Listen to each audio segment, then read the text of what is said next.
안녕하세요. 이학규 목사입니다. 라헬이 자신의 시녀 빌하를 통해 두 아들을 얻었습니다. 그런데 레아도 똑같은 방법으로 두 아들을 얻습니다.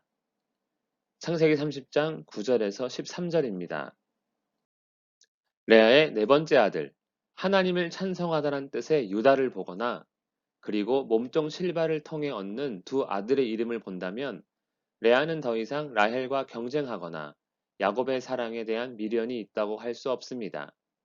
추측해 볼 때 그녀는 이 땅에서 사람이 누릴 수 있는 가장 큰 복이 바로 자녀임을 깨달은 것 같습니다. 그래서 자신의 출산이 멈추자 라헬의 방법을 따라 실바를 야곱에게 첩으로 삼게 한 것이 아닐까 합니다. 어쨌든 실바는 야곱의 첩이 되었습니다. 실바가 아들을 낳았습니다.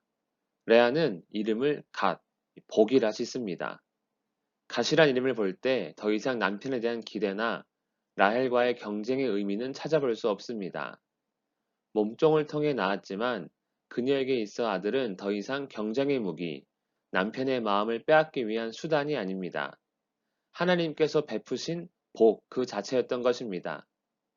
잘못된 결혼과 남편에게 사랑받지 못함으로 인해 괴로웠는데 하나님의 은혜와 사랑으로 복을 누리는 레아인 것입니다. 실바가 두 번째 아들을 낳습니다. 이름은 아셀, 그 뜻은 기쁨입니다. 레아는 하나님을 기뻐하는 여인이 된 것 같습니다. 야곱의 사랑을 받지 못한다고 해서 원망과 괴로움이 가득했던 한 여인.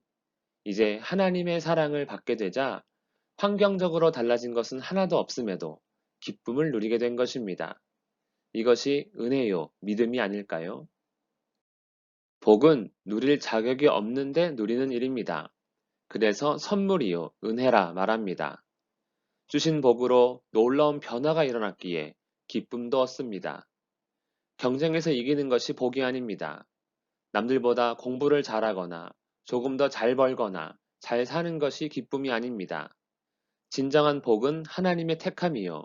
진정한 기쁨은 하나님의 복이 은혜란 사실을 깨달을 때입니다. 우리는 무엇을 복이라 여기며 기뻐하고 있습니까? 기도하겠습니다. 살아계신 하나님 아버지, 하나님의 복, 진정한 복이 무엇인지 알게 하여 주시옵소서. 참으로 기쁨을 누리는 우리 모두가 되기를 원하오며 예수님의 이름으로 기도합니다. 아멘.